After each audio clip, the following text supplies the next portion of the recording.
One fine morning, the postman called.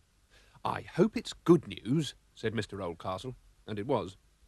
"I've won £10,000. He danced for joy, and the next-door children joined in. Gumdrop's klaxon horn bleeped too. Mr. Oldcastle's vintage car seemed to have joined in. It must have been a wiring fault. Mr. Oldcastle pressed Gumdrop's brass horn for sheer fun. Honk, honk! I can now buy the Rolls-Royce I've always dreamt about. Honk, honk!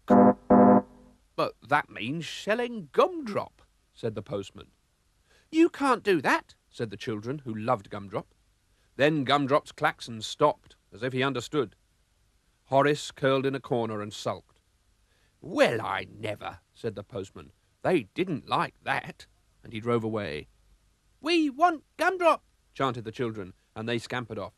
There was silence, except for a as Gumdrop's front tyre went flat. Next morning, Mr. Oldcastle pumped up the tyre and set out to find a Rolls-Royce. They arrived at Car Aristocrats. Mr. Oldcastle jumped out and went in, forgetting to switch Gumdrop off. There, amongst a glittering array of Rolls-Royces, was a 1926 Phantom 1, the car Mr. Oldcastle had always wanted. "How much is it?" inquired Mr. Oldcastle. "You can have it for £10,000, plus your old banger out there," said Mr. Cardew-Bender with an oily smile. Then he noticed Horace, and his smile faded. Horace seemed to dislike the Rolls and had done something naughty against the tyre. Worse, he was now scratching the paintwork. "Get that horrible dog out," roared Cardew-Bender, just as Gumdrop backfired and blanketed the showroom in smoke. Mr. Oldcastle got out, ashamed of Horace's bad behaviour. He couldn't understand Gumdrop backfiring.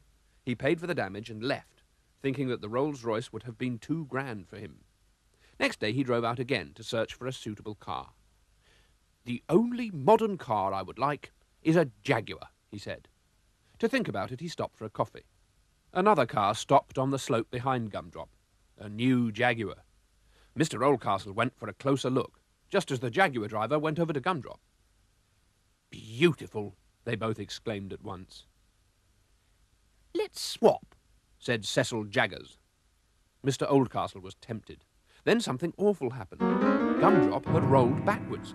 Crunch, tinkle, tinkle. "Jumping jelly beans," wailed Cecil Jaggers. Mr. Oldcastle saw that Gumdrop's back end was mercifully undamaged, but poor Cecil Jaggers, his car's front end was crumpled like an empty Coke can. "I've never seen such disgraceful behaviour," he cried in dismay. Mr. Oldcastle apologised. "I suppose it was my dog. He must have banged against the handbrake." He paid Cecil for the damage, but the deal was off. He thought perhaps the Jaguar was too modern anyway. On the third day, Mr. Oldcastle saw a vintage yellow Renault called Reggie, which belonged to his friend Bernie Denton. "Let's race back to my house for a cuppa," said Bernie, but Reggie was too quick for Gumdrop. "A quick vintage car would suit me," said Mr. Oldcastle. "I need a bigger car for my family," said Bernie. "If you'd like, I'll swap Reggie for Gumdrop." Mr. Oldcastle decided to try Reggie out, but when he attempted to drive Gumdrop into Bernie's garage, it wouldn't start, and so they had to push it. Horace sat behind the door and sulked, so Mr. Oldcastle went on his own.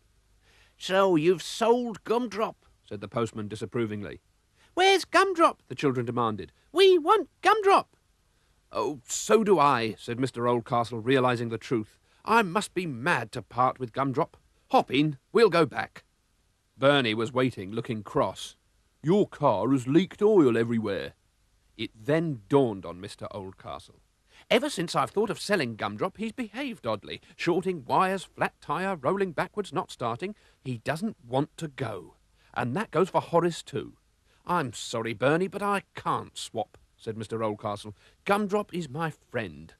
"Of course he is," said the little girl. "The mess on the floor, it's oily tears." Mr. Oldcastle smiled. "I'll keep Gumdrop forever." At that instant, Gumdrop's horn bleeped again. He seemed to have understood.